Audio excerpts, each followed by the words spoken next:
নামাজ পড়তে দাঁড়াইয়া কয়বার ঘড়ি দেখছেন? না না, কথা বলতে হবে। আজকে আজকে আজকে ছাড়াছাড়ি নাই। আজকে আলোচনা কোনো পয়েন্ট নিয়ে আসেনি, পয়েন্ট ছাড়া আলোচনা। এখানে আসার পর ঘড়ি দেখেন নাই? একজন হাত জাগান। এখনো সময় হয় নাই, এখনো আসরের টাইম যাক, তারপর বুঝে যাবে।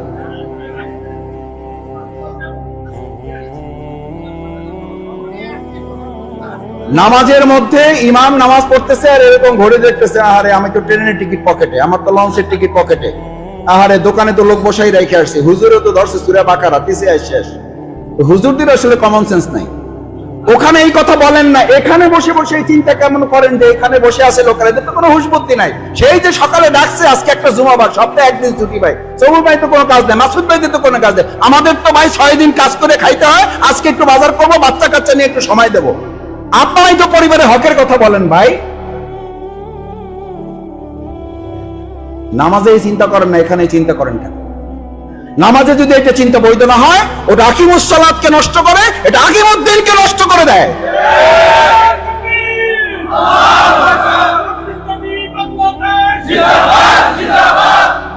এটা আকিমুদ্দিনকে নষ্ট করে দেয়।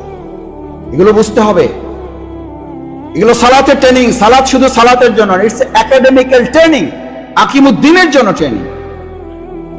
হাত বাঁধলেন, ইমামের পছন্দ অপছন্দের ভিত্তিতে আপনাকে চলতে হবে। ভালো লাগলেও আনুগত্য, ভালো ফিমা আহিব্বা ওয়া কারিহা। বায়াতের অর্থই হচ্ছে আপনি ভালো লাগলেও আনুগত্য করবেন, ভালো না লাগলেও আনুগত্য করবেন।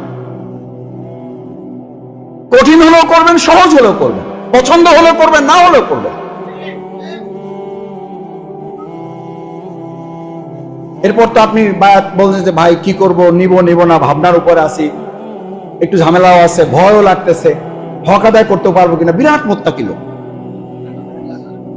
বিরাট মোত্তাকি। এই মোত্তাকি লোক রাসূল সাল্লাল্লাহু আলাইহি ওয়াসাল্লামের জামানায় ছিল। যুদ্ধের জন্য অভিযানে যাইতে বলা হলো, তারা যুক্তিতুল্য কি? যুক্তিতুল্য এইটা না যে ওখানে গেলে আমরা মারা যাব, যুক্তিতুল্য এইটা না যে ওখানে গেলে আমাদের ক্ষতি হবে, যুক্তিতুল্য যে ওখানে গেলে শুনেছি প্রতিপক্ষের সাথে মহিলারা অংশগ্রহণ করলো, ওখানে গিয়ে আমাদের তাকওয়া ঈমান নষ্ট করাটা ঠিক হবে না। আমাদেরকে এই ফিতনার মধ্যে ফেলেন না।